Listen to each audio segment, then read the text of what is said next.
Hello, everyone, and welcome. We're so excited that so many of you could join us today for On Hood Feminism. I'm Alex Elliott, the Senior Manager of Events and Engagement for the Public Programs Department of California Institute of Integral Studies, a nonprofit university in San Francisco. Now, first, let me introduce our presenters, Danielle Drake and Mikki Kendall, and then we'll get right into the conversation. Danielle Drake is Associate Professor, Program Co-Chair, and a graduate of the Counseling Psychology Expressive Arts Therapy MA program at California Institute of Integral Studies. She received her PhD in clinical psychology from Fielding Graduate University, with her dissertation study focused on the use of creativity and spirituality among African Americans. Her clinical work as an expressive arts therapist engages clients in creative writing, music, and visual arts processes using a liberatory, informed, theoretical approach that incorporates womanist, Black feminist, and Black African-centered psychologies with narrative therapy, emotion-focused therapy, and contemplative practices. As a spoken word artist, Dr. Drake is a former Oakland Poetry Slam champion and author of Cast Iron Life, a collection of poems and recipes. Mikki Kendall is a writer, speaker, and blogger whose work has appeared in the Washington Post, the Boston Globe, the Guardian, Time, Salon, Ebony, Essence, and elsewhere. An accomplished public speaker, she has discussed race, feminism, violence in Chicago, tech, pop culture, and social media on NPR's Tell Me More, Al Jazeera's The Listening Post, BBC's Women's Hour, Huffington Post Live, as well as at universities across the country. In 2017, she was awarded Best Food Essay from the Association of Food Journalists for her essay on hot sauce, Jim Crow, and Beyonce. She co-edited the Locus-nominated anthology Hidden Youth and is part of the Hugo-nominated team of editors at Fireside Magazine. A veteran, she lives in Chicago with her family. And now it is my pleasure to turn it over to Danielle and Mikki.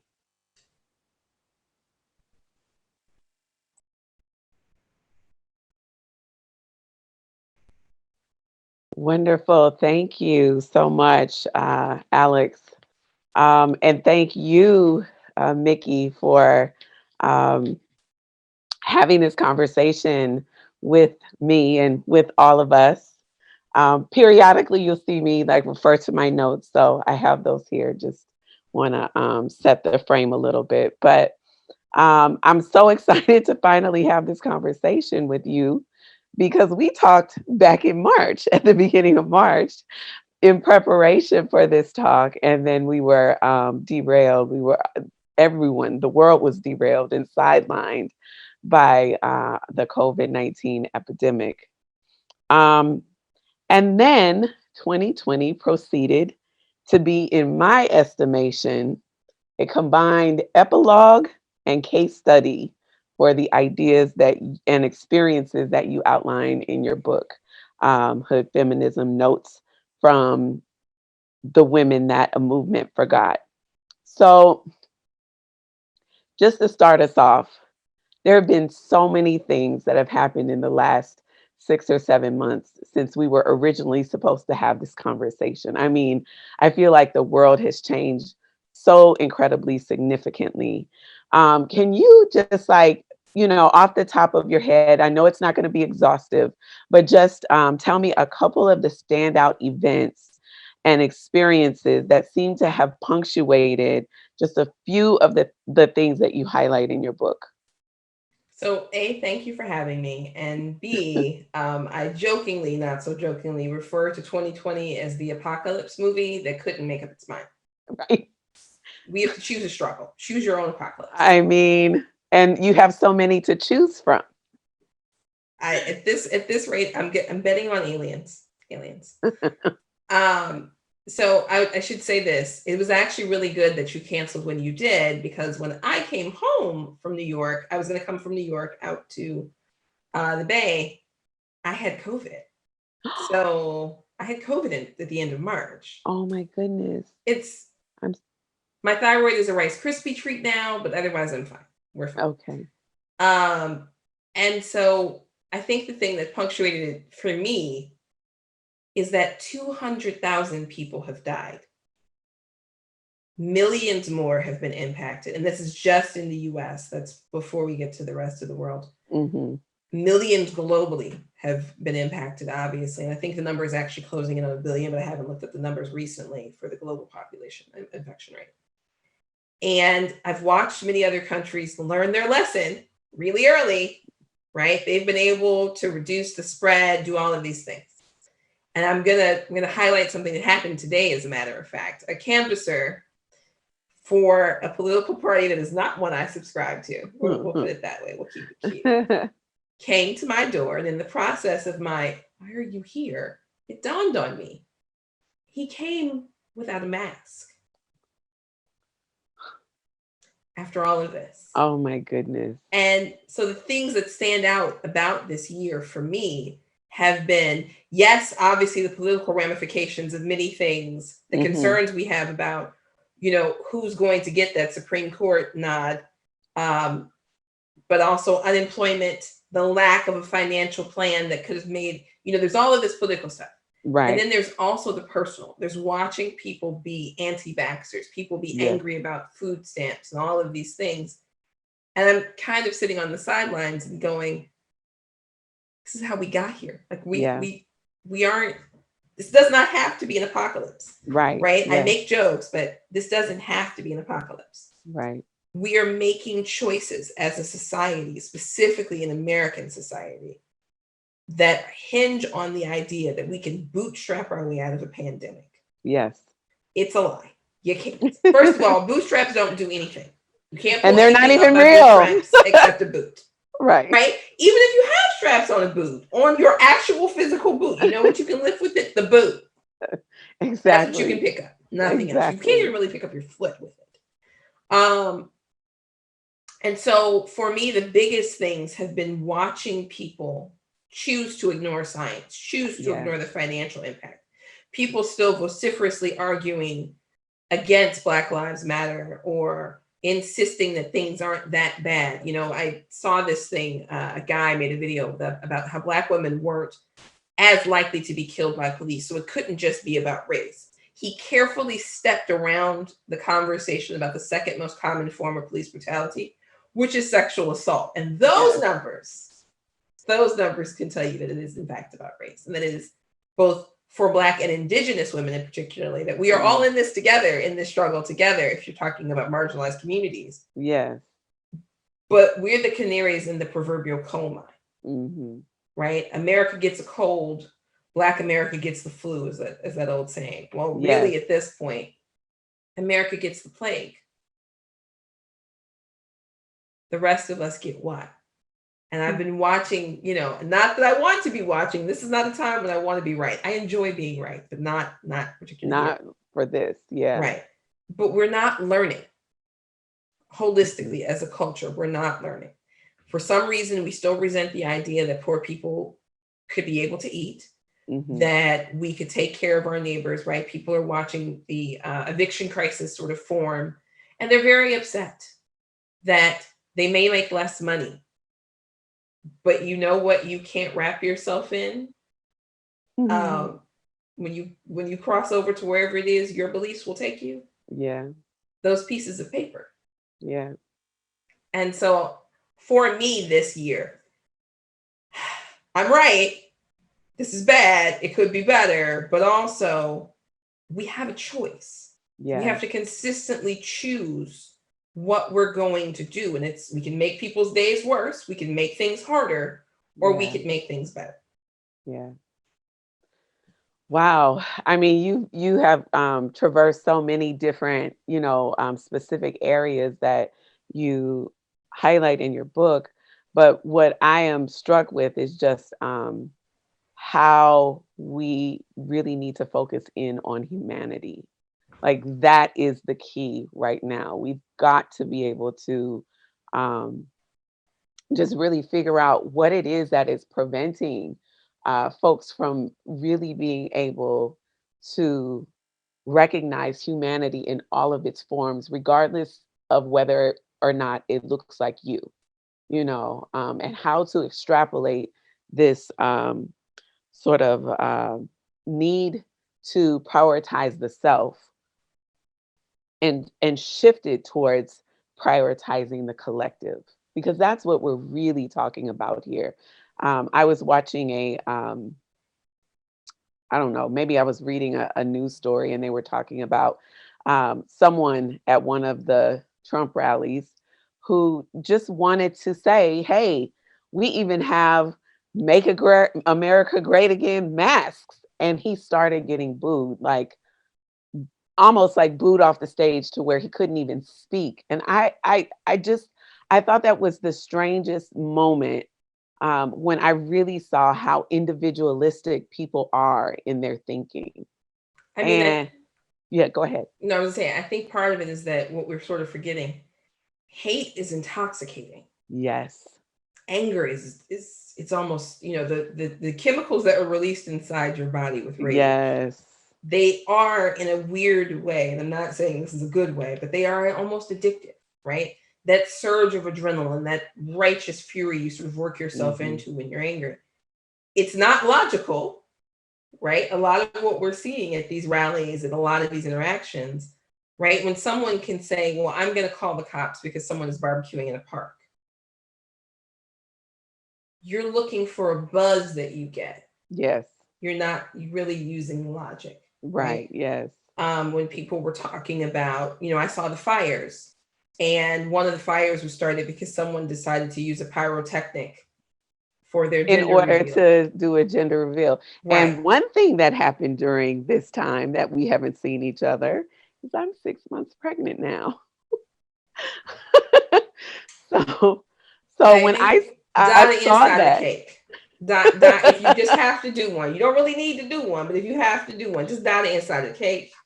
listen, it's not even that serious.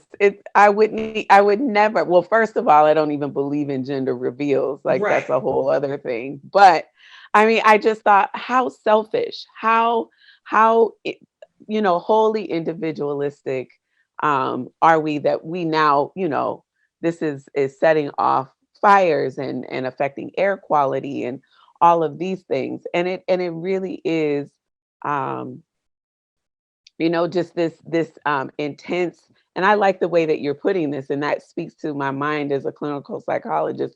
I'll just name it as dopamine, because that's what it is. It's that dopamine hit that people get that instantly raises their neurochemical internalized state, which when research is done on dopamine, it provides a similar kind of effect as cocaine.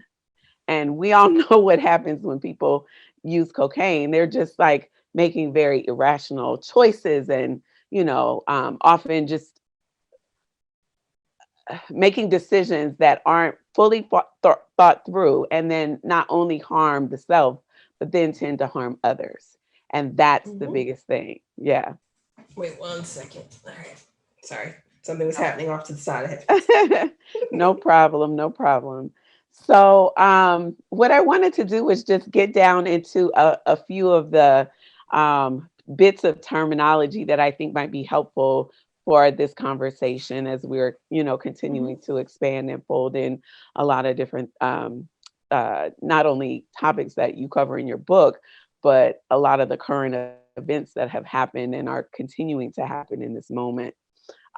So the first thing I wanted to ask you is what and or who is included in your definition of hood? Now, I have a felt sense of that, being that that's where I'm from, but I'd love for you to just delineate that a little bit. So largely, I am talking about marginalized communities, usually inner city, but it can also be the reservation. It can be, there's certain parts, let's be honest here, there's certain parts of rural America that we would call the hood if it were set anywhere else, rural anywhere that we could call the hood. Those deep rural barrio, all of that, right? Because I'm gonna put this out here. I know we construct drugs as being a problem in the inner city. Meth's not really being cooked in the inner city, kids. It's being cooked on farms in Ohio. Exactly. Right? In Indiana and Iowa and Idaho. Right. So when we're talking about the hood, we're really talking about marginalized communities in various denominations. And I would include the idea that low income white people live in the hood Right. often. Right. It is just less likely because in America, race informs your access to the ladder of class, and sometimes it informs where you're born on that particular ladder. Yeah. But the hood is really that place that the rest of society says is less than, deserves less support, The other side of the less track. resources. Right. Right. Being from the hood is often seen as negative, yet if you've ever watched after a natural disaster, a hurricane, any of that, right? I know we like to present, I'm in the Midwest, right? So you'll see, oh, well, look at this farmer that went out to cut down the tree that fell on his neighbor's property. If you ever look at when a building collapses in the inner city, it's often young men and women of color, Black, Latino, Asian. They run toward that flame. They run toward that collapse. They start digging people out. No gloves, no masks, no prep, no nothing. Because ultimately, fundamentally, what you see in every marginalized community is that people who have less give more. Yes. They do more. People with more, oddly enough, often are loath to give up anything, right? When we're talking about privilege, this is not a finite pie.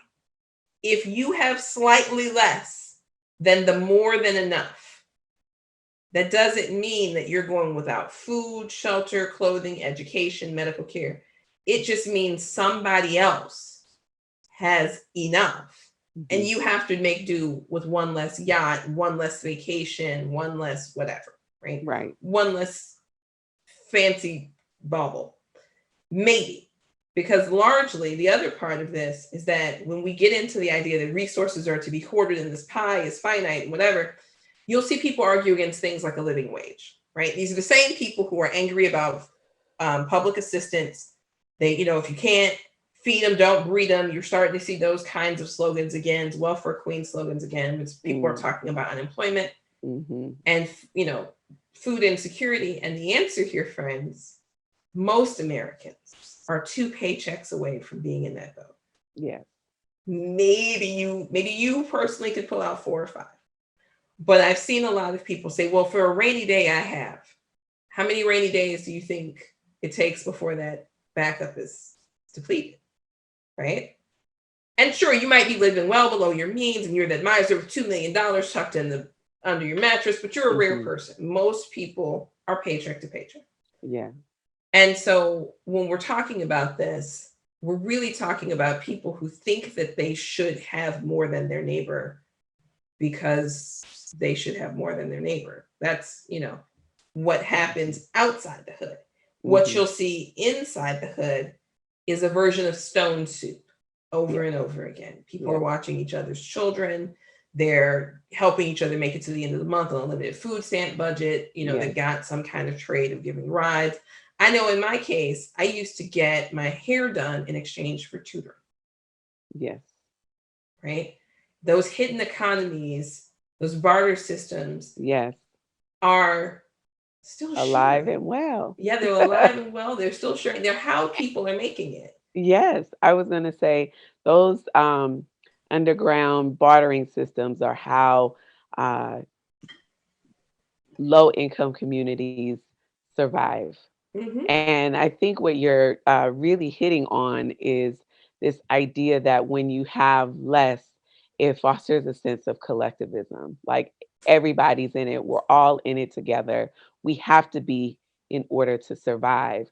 Where on the other end of the spectrum, they don't necessarily, folks Survival's not even on the table. It's not even on because it's exactly it's competition, but more than any and I would also add that because survival is not on the table, then everything turns inward towards the self.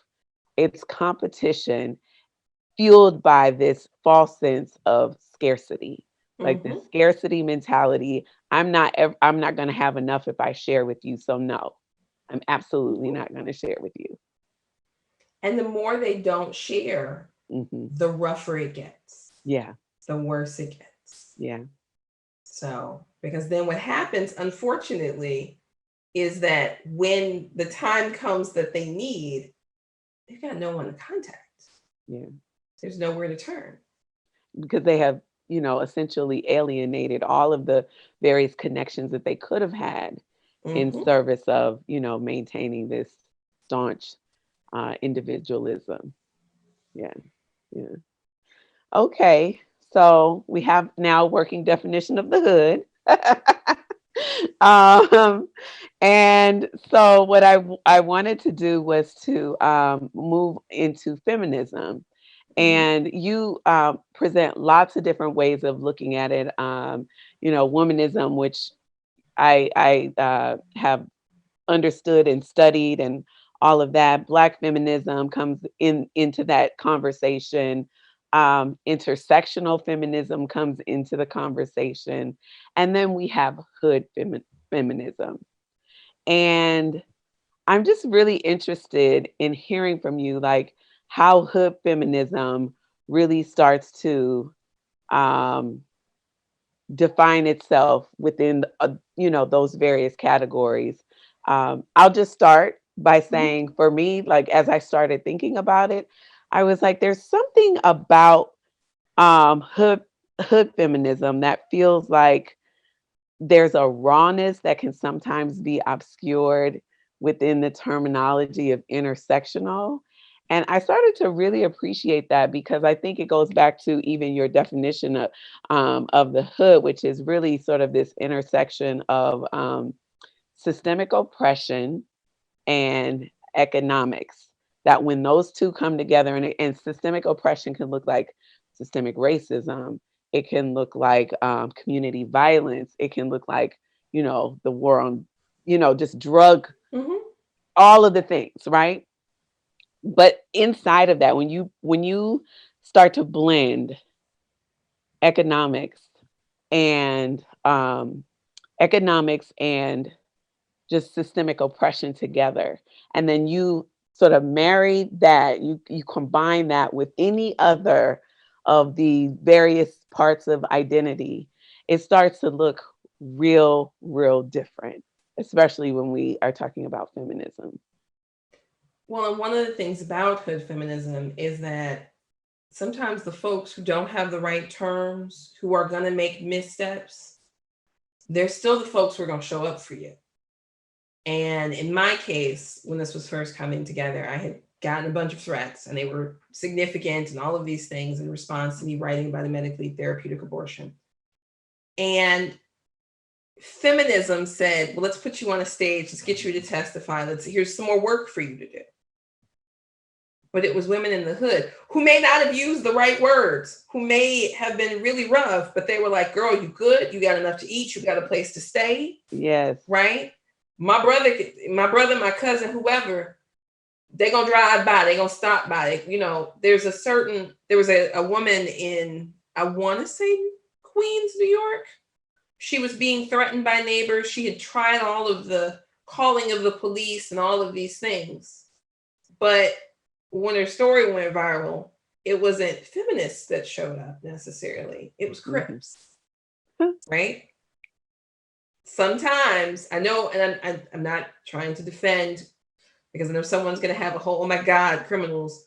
But I'm going to point out that a lot of gang culture comes out of neighborhood self-defense. It doesn't mean it ended Right. up there, but a Right. lot of it comes out of neighborhoods that had been heavily oppressed. And we Right. understand that when we're talking romantically about bootleggers or the Italian mob stories or whatever. We Yes. understand these concepts. And when it comes Yes. to other communities, we struggle with it. But Yes. every community has a right to some form of self-protection if they aren't getting protection Right. from anywhere else. And so one of the things I think people don't understand when I'm talking about hood feminism, it's not that I don't expect people to learn or to be better as they go, but I want to leave space for people to make the journey. Yes. For It's people to not know all the right words, all the right theories, but still show up. yes. How do we call people in instead of policing them? Right. You And it's not know. to say there aren't people you have to set hard boundaries against, but Right. there's a big gap between this person is directly a threat and this person used the wrong terminology. Like, I'd rather start with attempting to educate, not to say, because Lord knows if you read my tweets, I can get real spicy when it becomes clear that somebody ain't here for good reason. Right. Yes, absolutely. But I want people to think about, you don't start out knowing everything. You don't know the right way. Everybody starts somewhere. Right. Yes. And that doesn't mean that you shouldn't strive to be better, but I think people dismiss the hood, and particularly women of color and, you know, and poor white women in the hood, because of how they speak, because of presentation, because of respectability politics. I was going to head right there. Let's go there. Okay. Because I think that there is, like, within feminism, there is this way in which softness and politeness is sort of pedestalized. And often what it leads to is this is a term that the young people taught me, toxic positivity. And I was like, absolutely, there it is. Toxic positivity, really connecting with respectability politics and making it so that, you know, if you don't look a certain way or you don't sound a certain way, you come in with your baby hairs and your eyeliner to here, whatever. Now I can't talk to you because you're not on my level, you know, whatever. And so Well, and let's I talk think a about lot when we're that. talking about that, about respectability, there's also a weird form of tone policing that isn't just how are you presenting physically, but it becomes, is your voice soft enough? Are you kind enough? Did you clap and have enough smiley emojis in whatever you said? And this comes up in academia a lot, because and this is what I see, and I'm having to constantly, you know, uh, have conversations with folks about presentations looking lots of different ways. Just because someone doesn't, you know, use the terminology that you're comfortable with doesn't mean that they were not saying something that was important, and that, you know, professors can get caught in that too, and then start to be punitive to students who, you know, come from a different culture. Where being strong in your presence, in your affect, in your words is how you get through life. Like, it's how you navigate the world.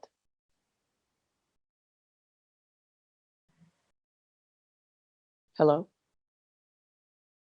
Hello? I'm here. Oh, Yeah, I'm here. okay. It Yeah. froze for just a second. Zoom is Oh, having a okay. thing. Okay.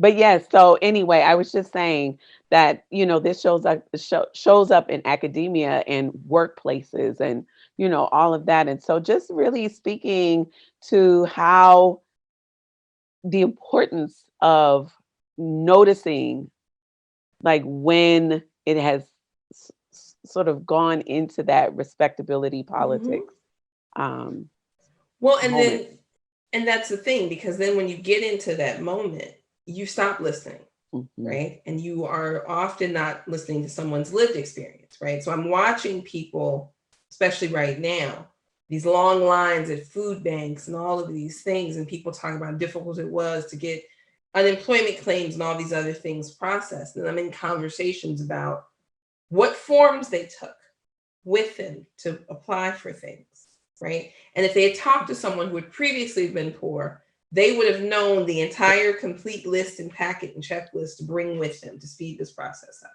Mhm. But they don't. And they didn't know anyone or didn't listen to anyone. Mhm. And, you know, I was having this conversation here recently with someone about the fact that I self-describe, and I mean it, I'm not nice. I really am not a nice person. People think I'm a nice person because I'm not mean to them, but you've never given me a reason to be mean to you. So no, I'm not going to be mean, but it doesn't mean that I'm going to be a doormat if you give me a reason, right? And it feels like sometimes people see someone with the wrong presentation and then they expect them to be grateful to be in the presence of the academy, of whoever. And when that's not what happens, because essentially what you're doing is being demeaning to someone, then they're upset that this person has responded poorly or responded in a way they feel is inappropriate. where you never offered them anything but conflict.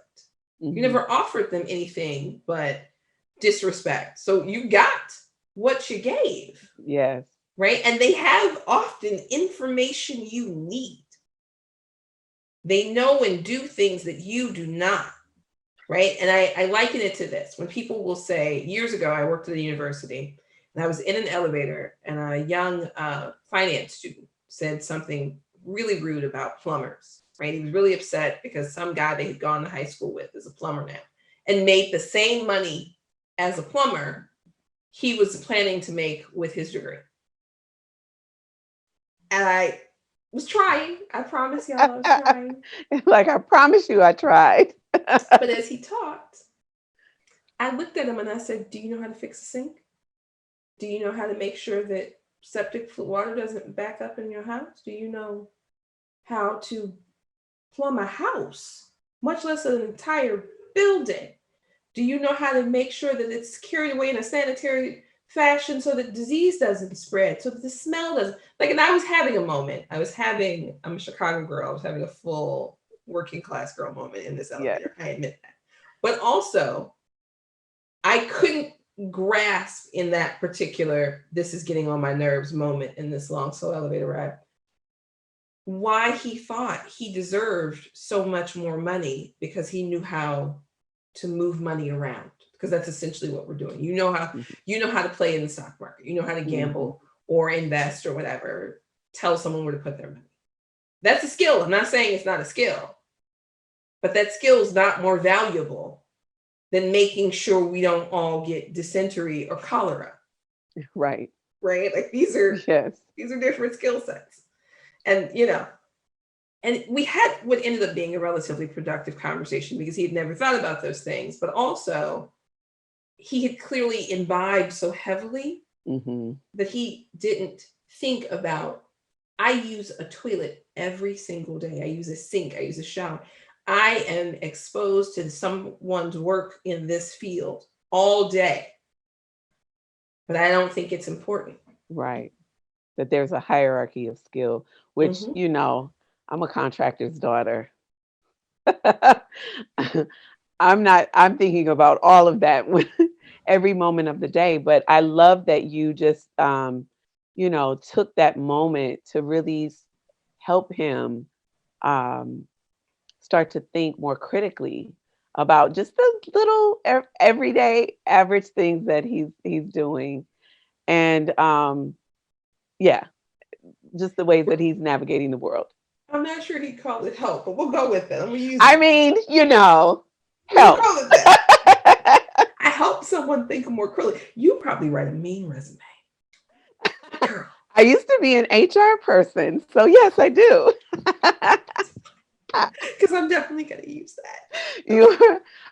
But really, what you were doing was engaging this person with questions of curiosity, which we often talk about in the world of therapy when we're trying to get people to make some changes and things like that. But I also there was something about your talking about not being nice that struck a chord with me.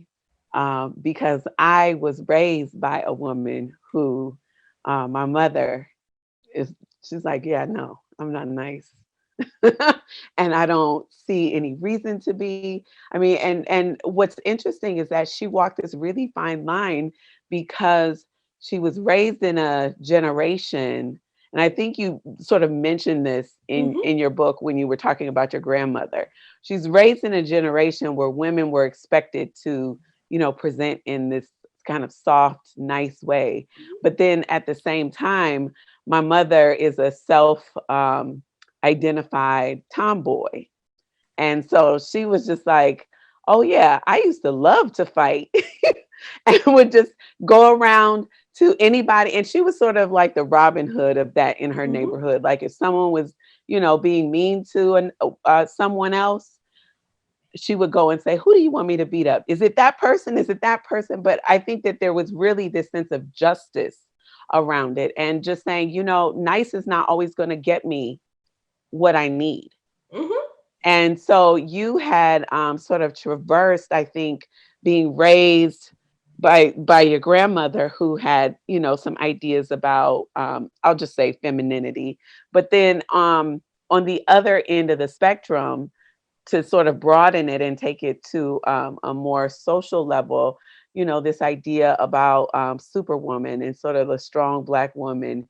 And then so how do you find yourself like mediating these two, you know, poles while also like declaring your humanity and like fragility and vulnerability and all of that?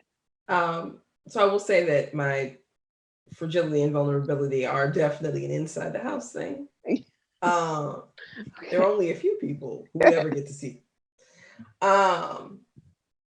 Otherwise, I'm trying to find a way to phrase this that won't sound, but I'm just gonna say it. Yeah, I was like, well, we're talking about hood feminism, so I Right, feel like, like listen, look at, like, this is the thing. I tell people when necessary, I remind them that this voice that you hear, this is code switching. But I'm really from the hood. And if you want it, I got it. We can always get to it. So you decide who you want to meet. Because the real me in here, she don't sound like this, but she does talk with her hands. So you figure it out. And when we get to that point, I've seen people kind of, right? It's a surprise for them. right. But I balance it that way because I've realized that the world does not have a lot of mercy or comfort or kindness for young Black women. Doesn't have a lot of mercy or comfort or kindness for older Black women. Doesn't have a lot of mercy, comfort, or kindness for Black people in general, right? And when I say women, I don't just mean cis women, I mean trans women, I mean non-binary, I mean we are sometimes all we got, right?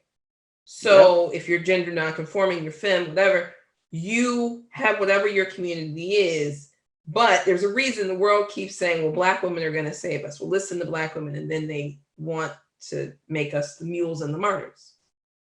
And I think about that a lot, and then I decide, sometimes on a case-by-case basis, where is this energy going and how much of it am I willing to expend?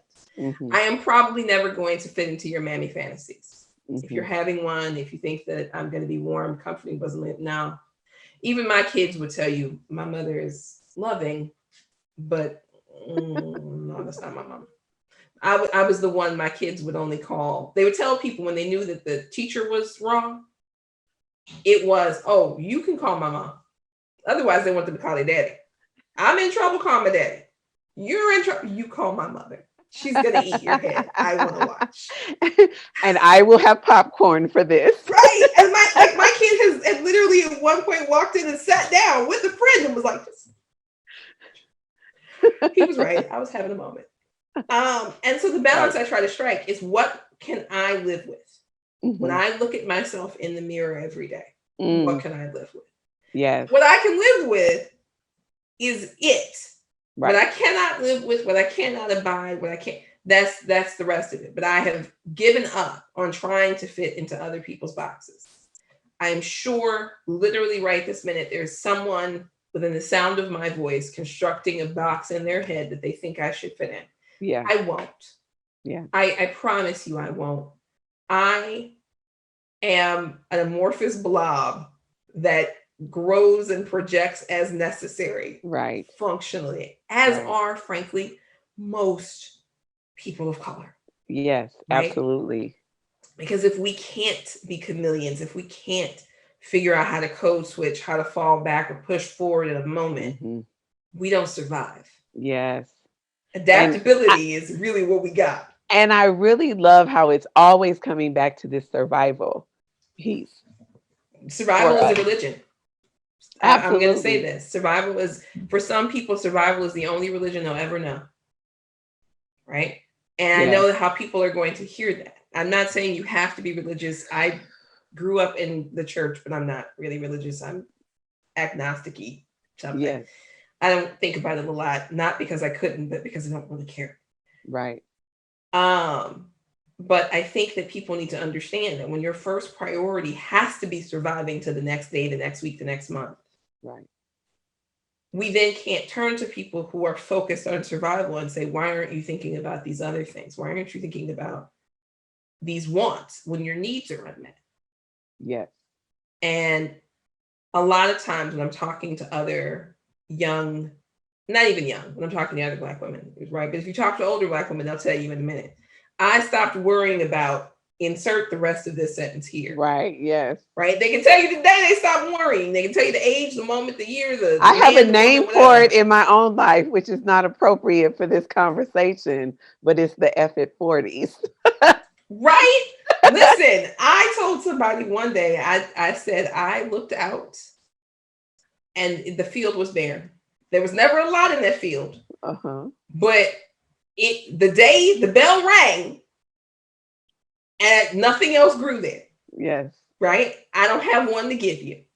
Right. So you can be mad about it. You can feel whatever you think. You should wish I was someone else, whatever. All of those things are your business. I have a saying, other people's opinions of me are none of my business. Yes, absolutely. How you feel about whoever is your business. It's not necessarily their business. And how different that is, how different that is than a lot of the ways that feminism tends to show up, you know, largely in mainstream society, that it's really focused on how other people are viewing them or me or whatever.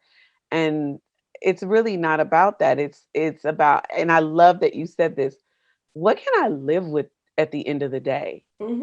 You know, and can I look myself in the mirror and say, I did every single thing that I could, and I left it all out on the floor, and I am happy to bear whatever consequences come from this because I am standing in my truth. And that truth is sort of rooted in this idea of communalism and collectivism and, like, you know, enough for everybody. Well, and I point out to people that if they need a selfish reason to want everyone to have enough, you want to end crime, make sure everyone has enough to eat and a safe place to live. You want more inventions, make sure everyone can get an education, right? You want whatever, insert thing here, right? You want the flying car future. We don't get to the flying car future when we're still standing in the Jim Crow past. Yes. The flying car, Jetsons future that technology would like to give us, you know, self-driving cars and towers in the sky. You know, I have a conversation with a friend of mine about the Jetsons and how it's kind of a horrifying thing when you think about the fact that you never saw what was below the clouds. That you never saw what was below the clouds. Oh wow. You never knew what was down on the ground. Wow. Right. I didn't even think about that. You knew that everything below the clouds was apparently bad. They didn't go there, but they never talk about it. Yeah. And I don't want to live in the future where I have to ignore the ground, where I have to stay perpetually in my shiny ivory tower, lest something that I didn't take care of, right? It's kind of like building a house on a rotten foundation, right? Yep. Because if my house is beautiful and shining, but it's also sinking, what difference does it make that I built this beautiful, ornate home? The ground under it is crumbling, or it's filled with lead or radioactive or whatever, right? And so when we're talking about mainstream feminism, a lot of times the focus is on how far up can I get? How could I get to be the CEO, whatever, right? And there's nothing wrong in theory with wanting power, but the question is, what are you going to do with the power once you have it? And who did you leave behind? Well, and that's the thing, because if you got all this power, A, how did you get it? Right? How did you get it? And then B, what are you doing with it? Yeah. Because if you have the power to change the world for women, change the world for Black people, whatever, and instead of using it to do that, you decide to use it to enrich yourself, to enrich your cronies, whatever, And then enriched isn't even necessarily just about money. Let's just say you're hoarding the power, you're hoarding the resources in whatever way works for you, as an analogy. You didn't fix any problems, and you just added to the problem. Right. And that bill comes due in so many ways. What we're seeing right now. I know we tend to blame what's sitting in the Oval Office, and there are reasons for that, but we didn't get here in 4 years. We didn't get here in 40 years, right? Right. We can trace a lot of these policies to literally whether we're going to go with 1619 or earlier. Yeah. And then after, right? And choices are made over and over again. And so then now that we're here and the bill is coming due, so to speak, we don't want to pay this bill, but some people want to keep adding to the tally. Yeah.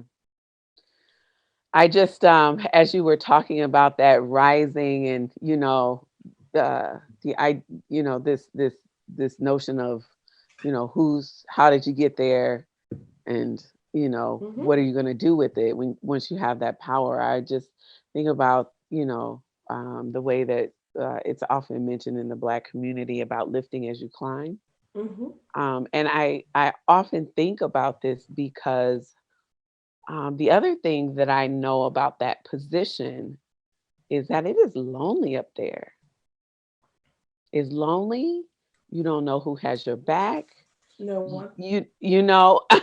And you've not opened the door wider for others to come through so that, each level and each moment and each part of it can be enriched and expanded.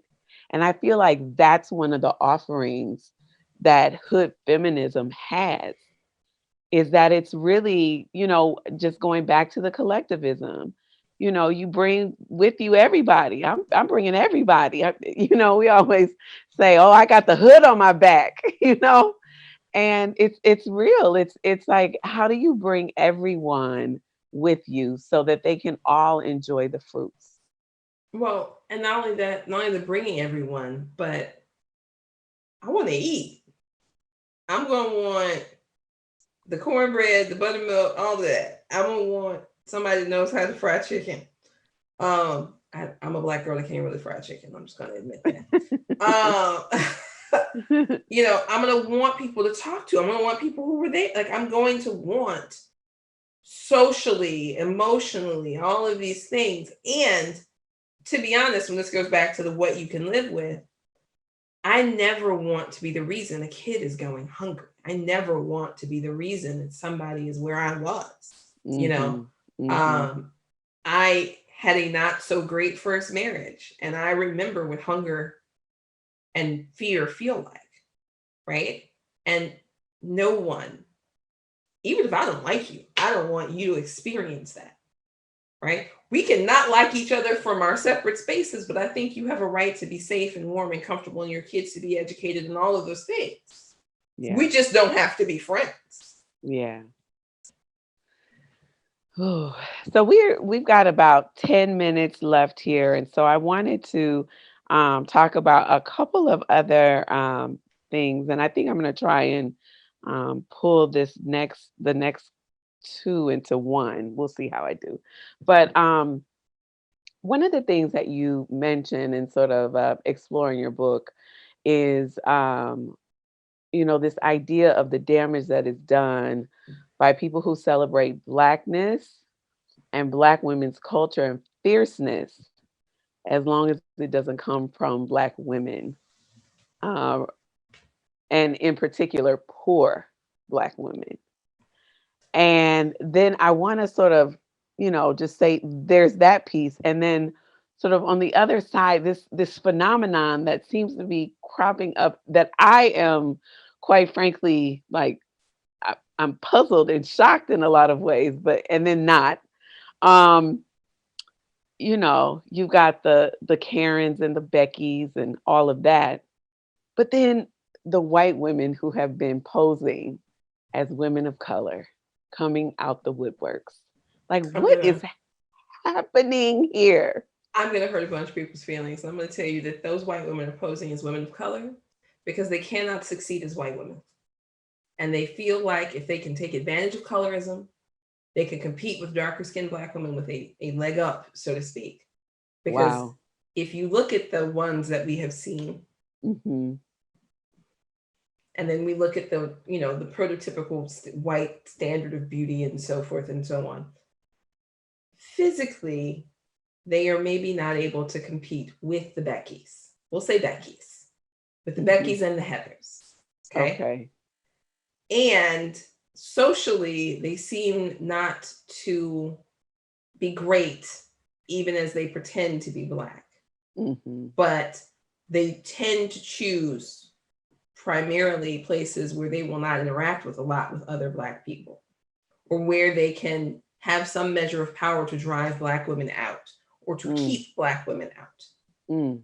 And it is because while people love Black cool and Black culture, they don't necessarily love Black people, especially Black women, because we require a lot.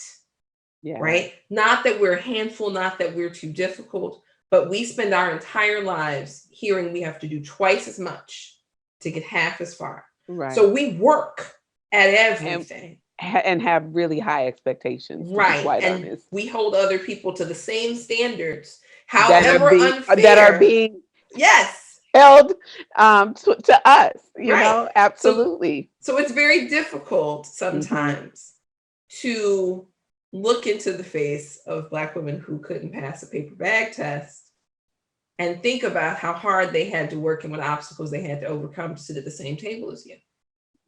And sometimes it's almost more comforting to then take advantage of the one thing that, frankly, we can't access past a certain skin shade, which is colorism, right? This idea that lighter makes you better. Because at least of the ones that I have seen, and I've seen a couple, these are not convincing simulations. Right. One girl's lips looked like somebody just cut a hole in her face. I couldn't quite understand what had happened there, that we fell for this. But then I realized that she had carefully chosen who she engaged with. She went for that loophole of, you are color struck, as my granny would say. You are focused on lightness and proximity to whiteness. And so I'm going to cozy up to you and not to people who are connected culturally and socially. Right. And I'm going to do my best to alienate the ones who are, anyone who might question me. Right.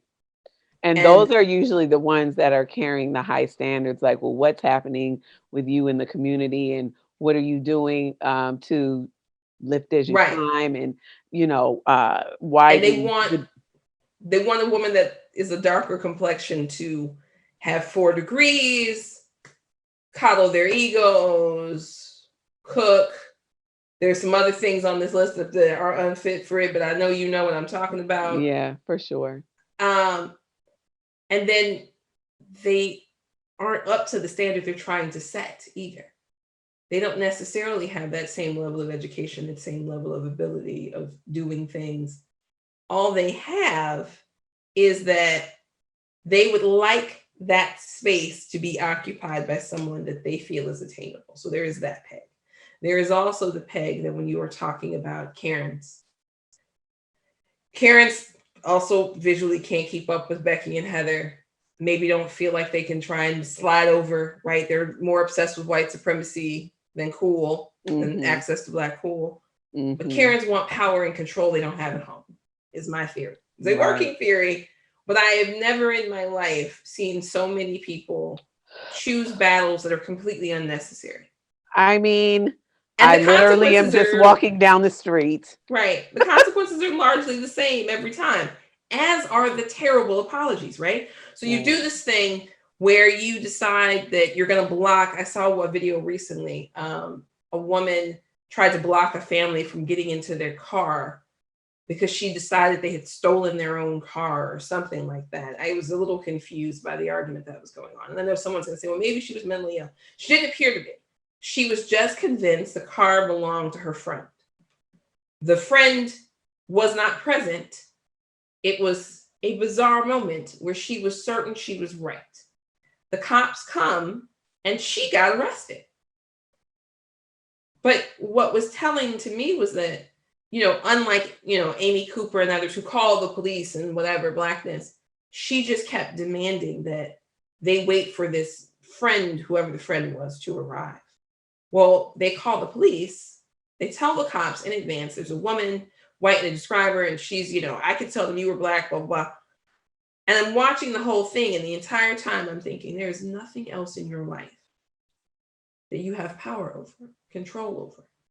And you're offended that these people won't give you power and control, right? And it's happened to me. We had a Karen encounter. We were parked outside of our building. This is an apartment building we were living in. And we were taking stuff out of the car. So we were parked in the loading zone next to the building. She comes up and says, well, you can't park here. She didn't even live in our building. She was very upset when I told her to mind her business, but she wanted to feel like and this is the dopamine hit. She wanted to feel like she had some power over something. Yeah. And I feel like that's the two sides of this coin, is the power that tie these two sides together, right? I cannot get power, so I become a Karen, right? Or what power I have, I can exercise in the very Becky Heather kind of way for as long as I can through whatever means.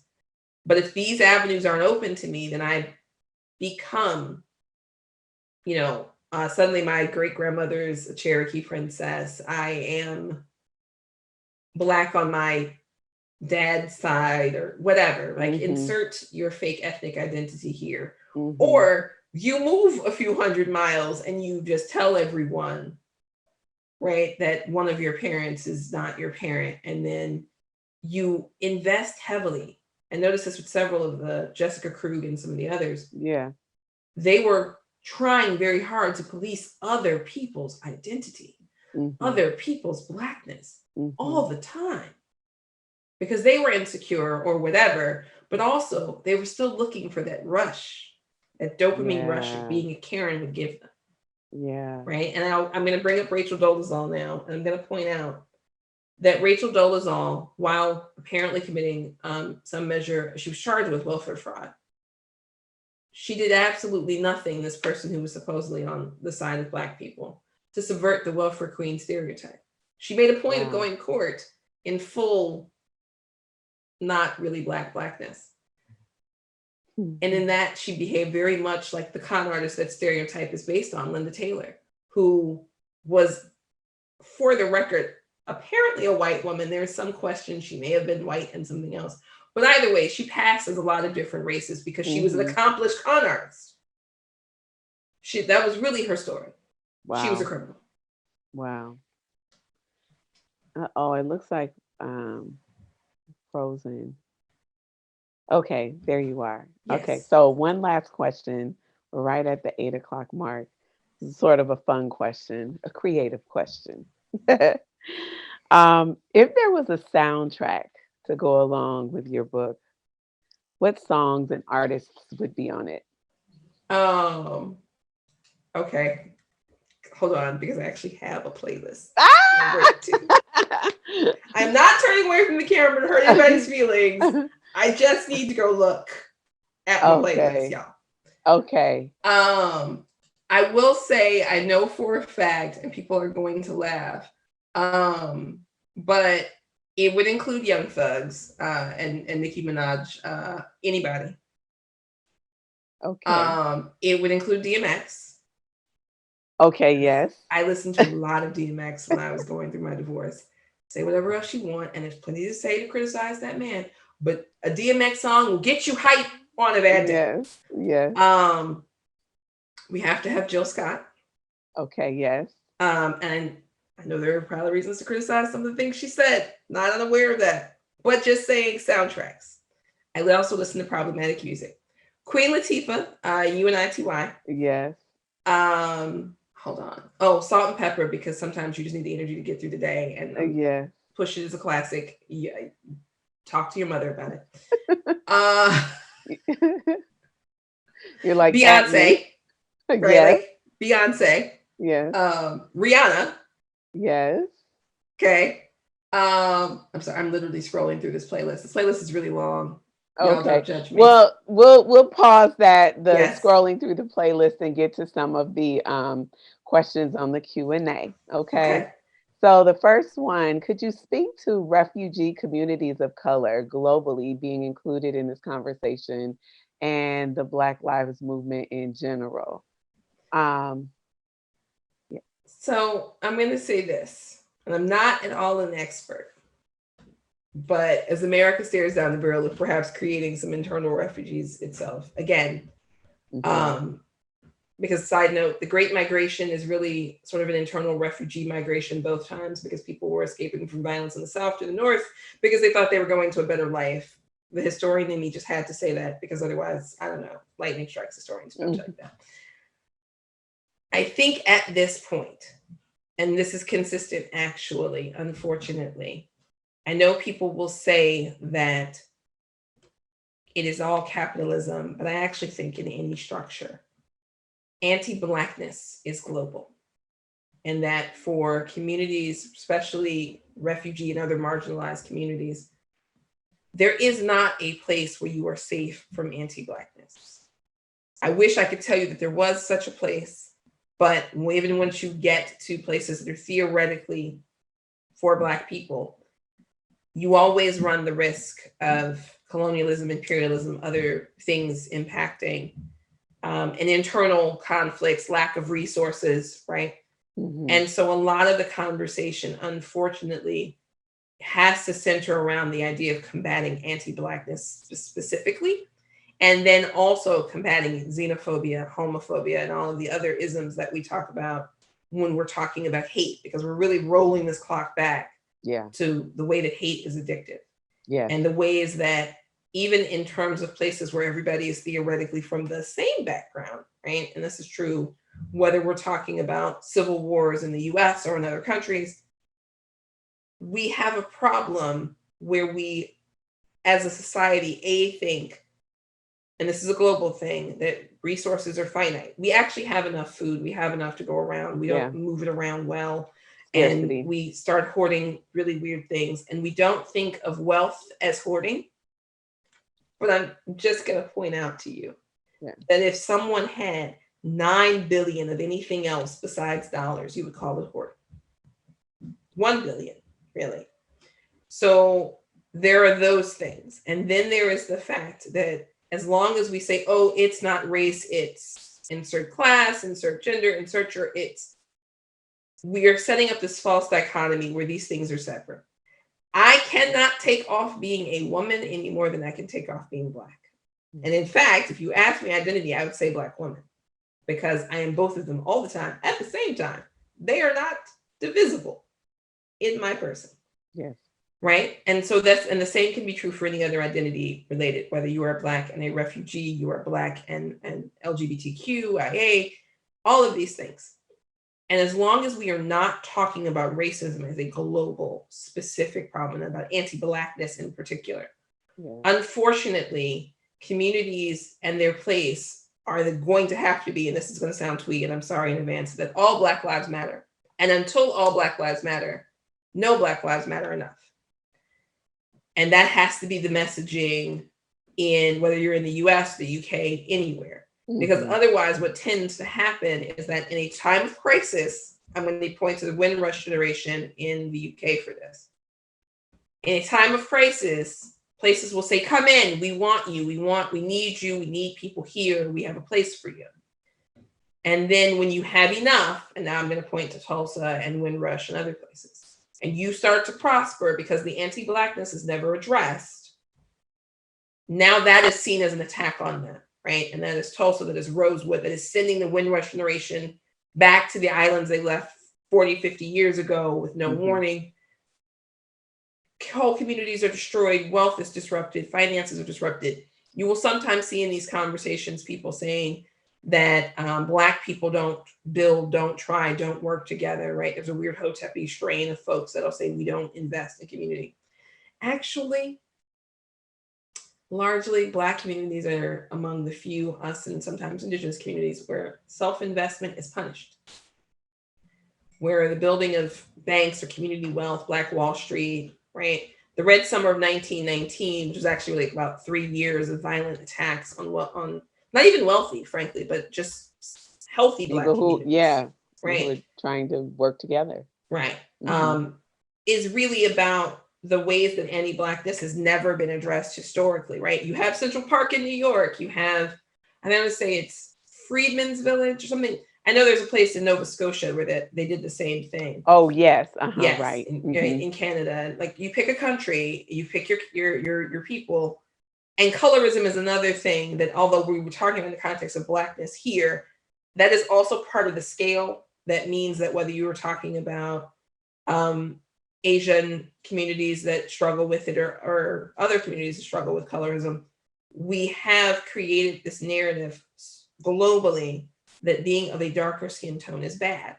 Right. And that it says something about your character and who you are as a person and all of these other things. Yeah. And then when we don't address it, and that, because this is where I'm going to say it, that problem rises, right? So you're at the bottom of the scale because of your skin color. And then let's say all of the Black people got up and left tomorrow. All of the Black people, everyone darker than a paper bag, picked up and just left the planet, hopped on the nearest ship to Mars. It wouldn't fix the problem. It would just change the scale. Mm-hmm. Then it would be people who were the same color as a paper bag who were too dark. Yeah. They leave, and you see what I'm saying? Like there's this ongoing thing. And so for refugee communities, I wish I could tell you that there was some magic pill that would make this better or easier.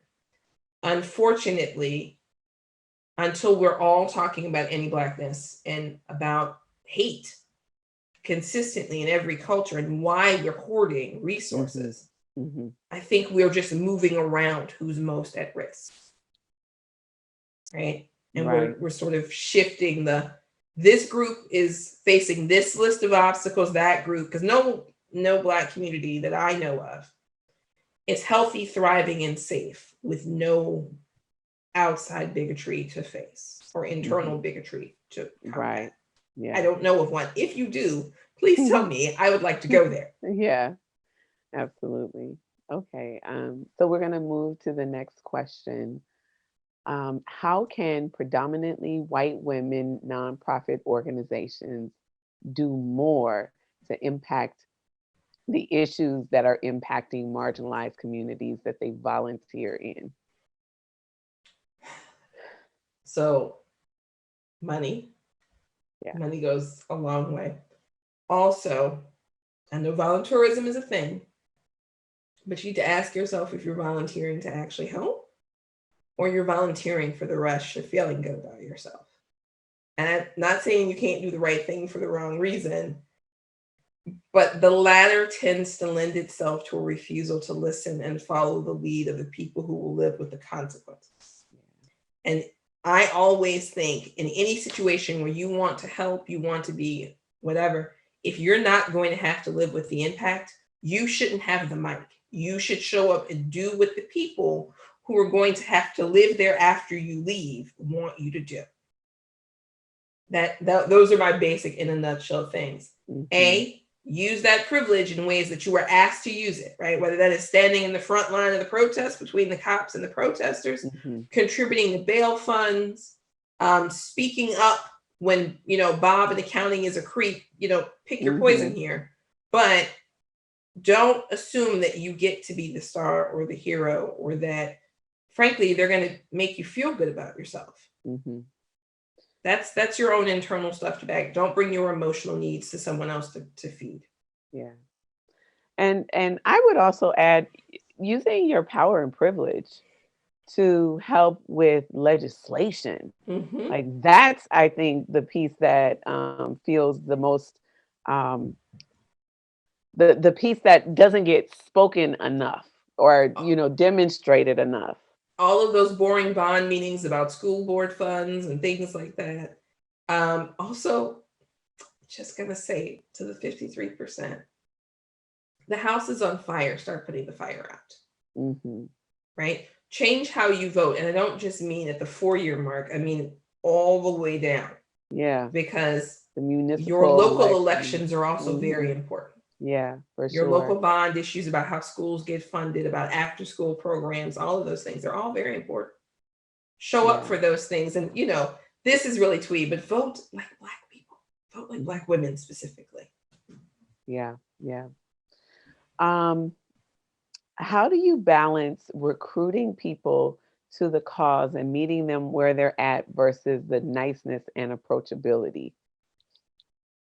I don't recruit people.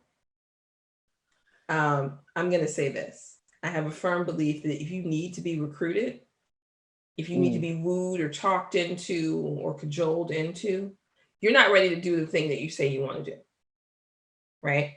You are an adult for the most part. So you should be able to make a choice. And you should be able to make that choice in the same way you would in your workplace, right? You go to your job and you don't like your coworker Carol. Doesn't stop you from going to your job or doing your job. You just don't like Carol, right? You go home and you tell somebody how Carol is meanie McMean face who cooks fish in the microwave every 3 days. And God, you can't stand her. But you still go to your job. Right. And I feel like the idea that people need to be wooed into being decent human beings is fundamentally flawed because it sets up a dichotomy where it's always on the marginalized people to woo you, to cater to you, to make you feel, to center you. If they are the ones facing the violence, the poverty, all of these things that you say you want to help with, why do they need to woo you into doing the right thing? Why do they need to meet you where you are? You could just pay attention and learn. Right. Right. And I've seen teenagers, and I'm going to use TikTok as an example. Yes. I've seen teenagers on TikTok go transition. It's fascinating to me. Transition from I am raised in a conservative household and I believe all of the things that my people told me to, oh, wow, they were wrong. And this matters and this is important and all of these things. And I'm not even going to get into what it takes in my head to think about someone who was 14 and their whole life is sort of tied into what their parents want and need. And I'm going to point to Kellyanne Conway's daughter on this front. And to still say this is wrong. And then for an adult to say, well, why aren't you nicer to me? Why can't you be kinder and gentler with me so I want to be someone who isn't racist? I want to be someone that isn't a misogynist. I want to be someone that takes care of other human beings' basic needs in a meaningful way. We all learned in kindergarten how to do these things. And I feel like, honestly, you should be able and ready to do it without someone asking you to.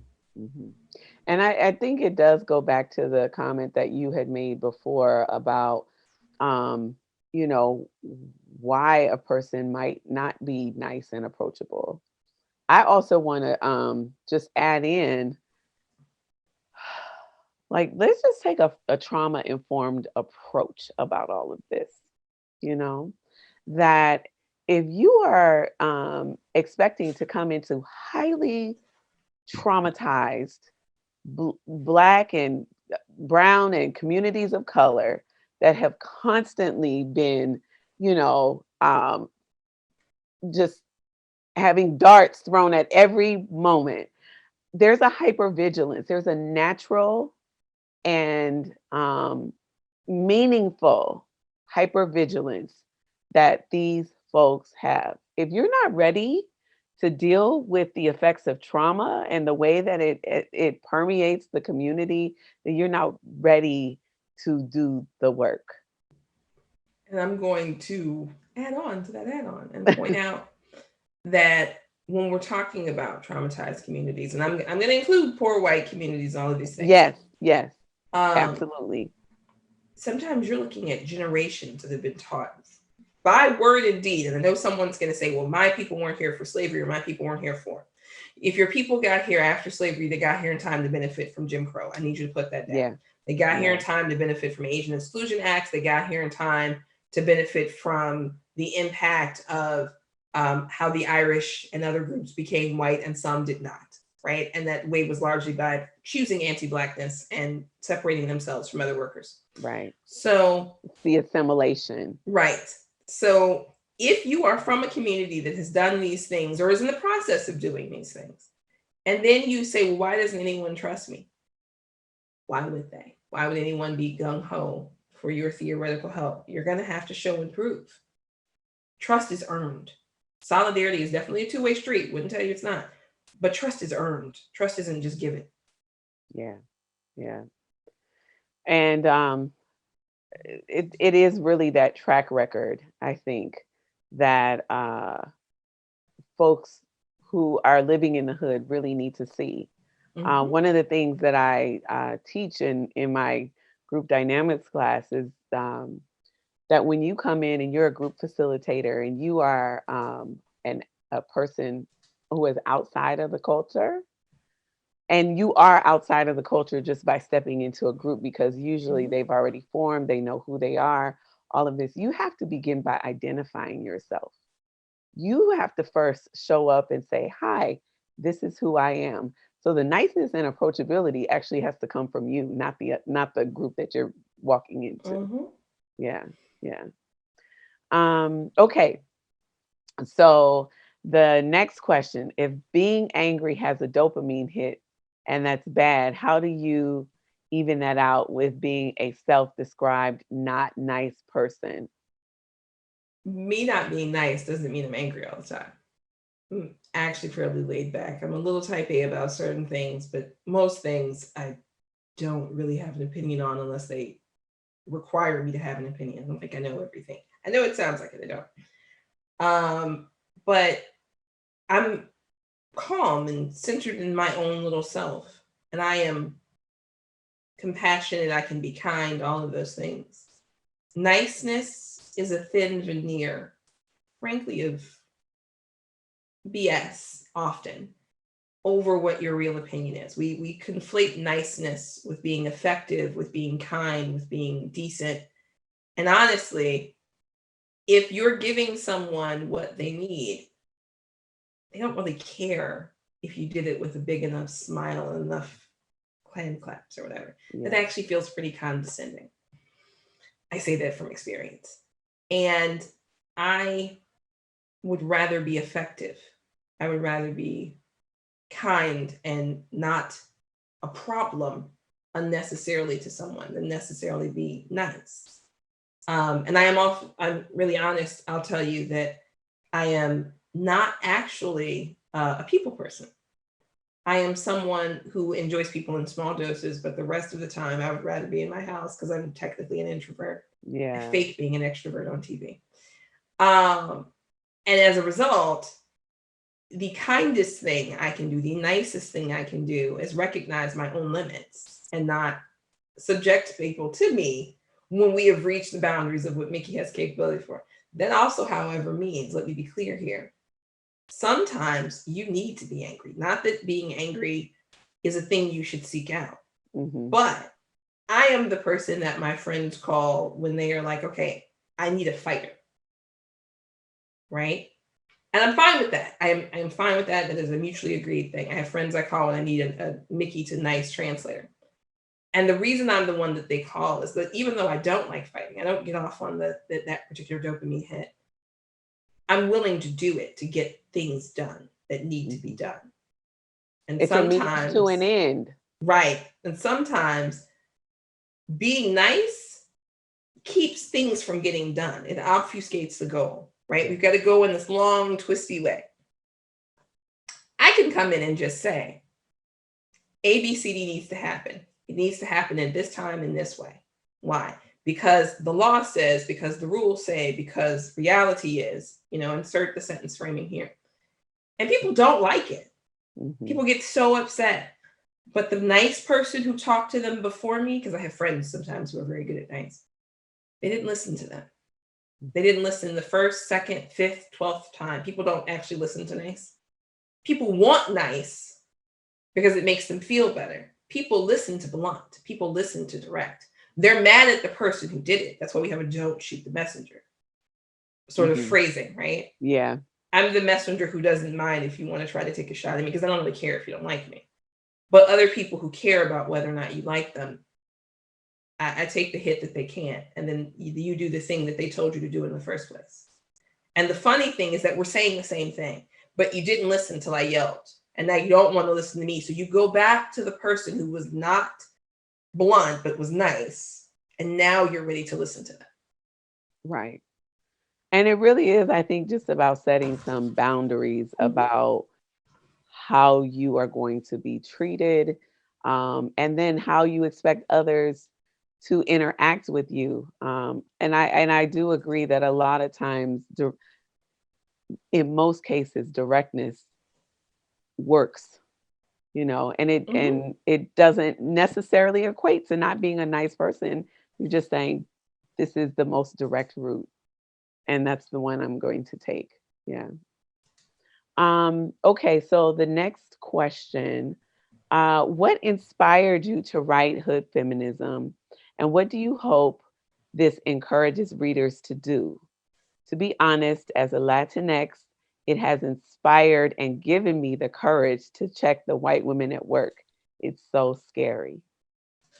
I hope people will decide to do the right thing for their own self-preservation, if nothing else. I hope that people will come away from this book and think, I don't want to live in the future where people are going without unnecessarily. It's one thing if we're in the middle of a famine or something, not that those are ever necessary. I'm just going to say one more again, we have enough food. No one should be going without food or clean water in the world. Thank you. But I want people to come away and think about how they can do better, how they can contribute, how they can try to fix this, right? I'm 43 years old. I'm definitely not going to see this near utopia vision that I have where everybody has enough. But I hope that people will continue to work toward it. And I hope that feminism, which has built such a huge powerhouse of a framework in so many places, will work on these issues, these basic issues affecting so many women, because we would get further if we addressed the basic needs first. The reach for power and success and equality is great if we make sure that equity happens, if we make sure that we're including all of these concerns, if we do something to create a pathway so that people are not so busy struggling for survival, they can't work towards thriving. I want people to thrive. Mm-hmm. Yes, absolutely. Okay, so Mikki noted that all Black lives matter, which I totally agree with. Is this emphasis on all intended to speak to anti-Black trans discrimination and continued misogyny within the Black community? If so, do you expect Black Americans to increase advocacy efforts for complete inclusion, such as protection for disabled people, elderly, LGBTQ, and other marginalized groups? I would say yes. I would actually say it's not even all Black Americans. It's Black American cisgendered men, because Black American women, trans, elders, so forth, all of those groups exist and have been working towards these things with each other and intercommunal. Yes, right. What I expect to see happen, and it's not like this is just Black men. I expect this to come from mainstream white middle class feminism. I expect it to come from all of us, is for us to create a world in which we value life. Currently, unfortunately, in many places, and someone's going to say not the US, and I'm going to point to the stats on mass gun violence and stare at you until you stop talking when you say that. Yeah. We don't really value human life. We don't really think of human life as being something that matters. And we especially don't think that Black lives matter. And we don't think that the lives of marginalized people matter, especially if they are Black people who have other marginalizations.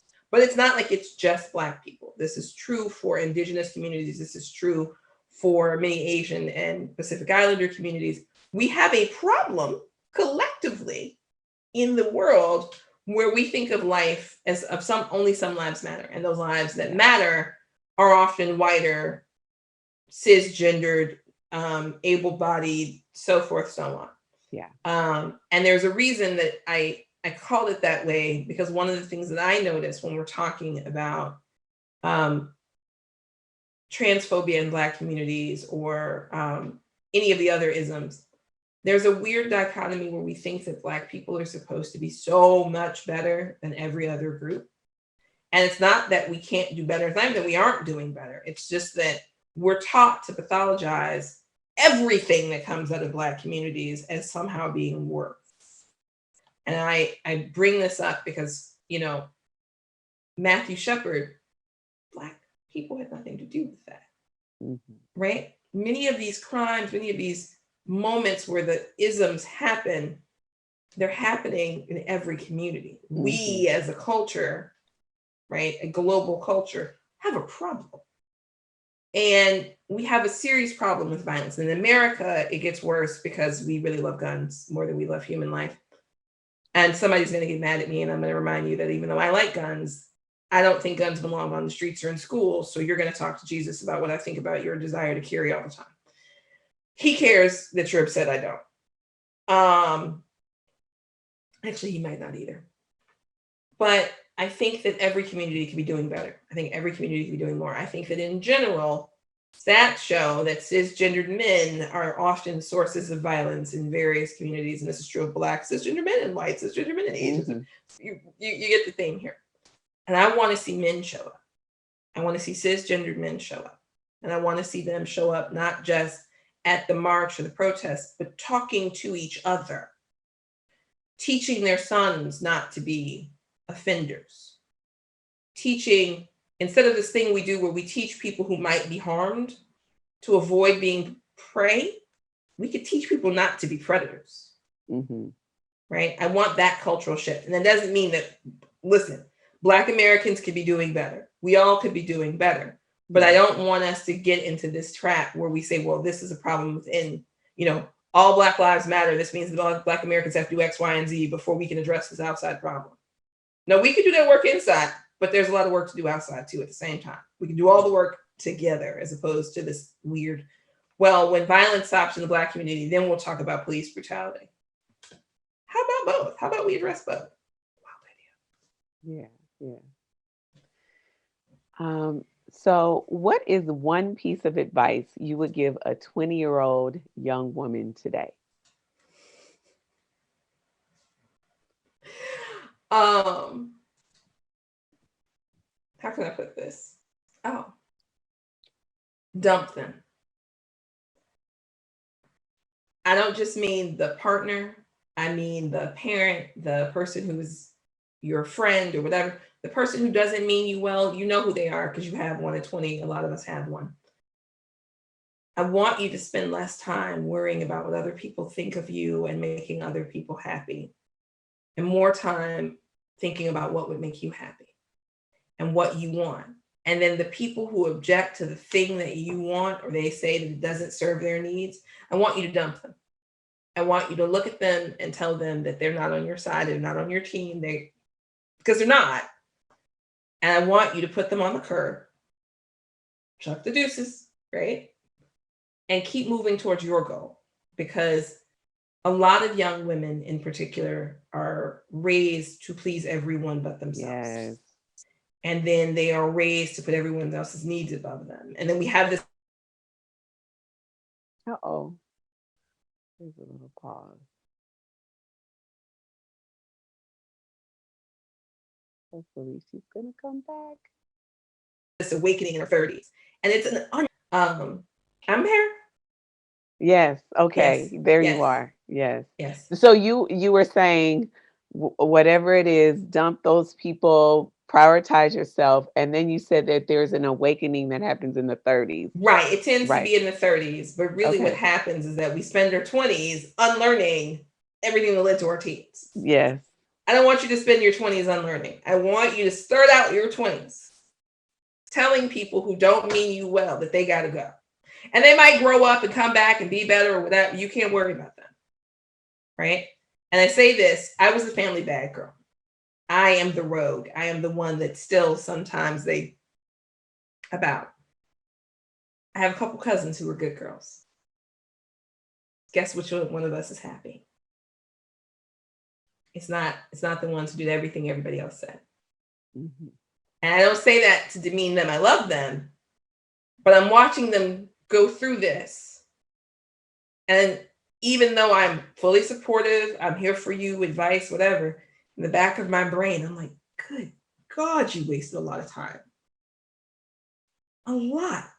And it's not a judgment of them. It's a judgment of, I used to feel bad that I wasn't better at doing the thing that they were doing. I'm like, oh man, That was a lot of time to invest, a lot of energy, a lot of tiny boxes trying to fit yourself in. And there was no payoff for that. You did all of that. And now you got to start where I was anyway. Skip that stage. And I know some of you right now are thinking about that one friend or your mother or your sister or your cousin or your daddy or whoever. You may have several who every time they talk to you, you feel bad about yourself. And then you think they must say it because they love me. No, that's not why they say it. Even if that's what they tell themselves, even if that's what they tell you, they say it because they want you to be smaller so they can feel bigger. And the world is going to do enough chopping that trying to chop you down. You don't have to let people chop you down when you go home. Yeah. I sound like everybody's old grandma. I know that. I love it. I mean, I think that's part of hood feminism. It's certainly where I learned the beginnings of it myself. You know, I needed those people to tell me. I needed those older women to just sit down and give me the truth about life and what it is. And it's just like you got to make yourself happy first, you know, and in doing that, you access a level of like internal joy that no one can take away from you. No one, it's not even questioned. And that then allows you to be open and receptive to all the others, right? We've been talking about all the isms. You can be open to all of those, you know, various diverse bodies and people and experiences because you're happy with yourself first. You know? Right. So, I like looking at this face in the mirror every day. Yes. I look at her and I like her, and that's all I need. Yes. And it goes back to what you were saying before. Like, I have to be good with the decisions that I'm making. Like, I got to be able to come back home and look at myself in the mirror and say, I am okay with, you know, the thing that I said or did, or the, you know, however I handled that particular situation or circumstance. So, I think this might be the final question. What keeps you hopeful and how do you keep going? Kids, oddly enough, teenagers. I'm going to point to, I guess they're Gen Z. I might be messing up the generations because I'm Gen X and I get confused with everybody after us. I'm old, judge me. But watching them wade in, and that so many of them are so fearless. They're so ready to just throw them hands and get Aren't out there. They amazing? And I think sometimes if we can buy you enough time, the kids are going to be okay. Yeah. Right. And we're trying. We're trying. Well, I'm trying. And that's the other thing. I have 2 kids and I want them to have a chance. And so the thing that keeps me going, aside from the fact that I kind of like, you know, existing, is that I want to give as many people a chance at having a great life as I can. If that's the only thing I do, this is my final contribution to the world, is that people after me have a chance to experience all their dreams, or as many of their dreams as they can. I'm good with it. Yeah. There's a saying that I think comes from one of the spiritual communities that I've been a part of, and it says to have life and that more abundantly. Yeah. Thank you so much for this conversation. Really appreciate you and all of the wisdom that you shared tonight, Miss Mikki. Thank you. Thank you. And I'm going to turn this back over to Alex. Are you there? Thank you so much to Mikki and to Danielle this evening. And thank you so much to everyone who attended tonight. We hope you will join us for more of our upcoming talks and workshops. As a thank you for joining us tonight, we're offering you $10 off our workshop, Energy Medicine for Authentic Attunement with Miriam Hasna, which is in November 14th through 15th. Just use the code ENERGY20, which is being posted in the chat right now. This conversation was recorded, so if you would like to watch it again or share it with your community, it can be found at this same link on YouTube or later on our Facebook page. We will also feature this talk on our podcast, which you can find at www.ciispod.com or by searching CIIS Public Programs on your favorite podcast app. Thanks again for joining us and have a wonderful evening.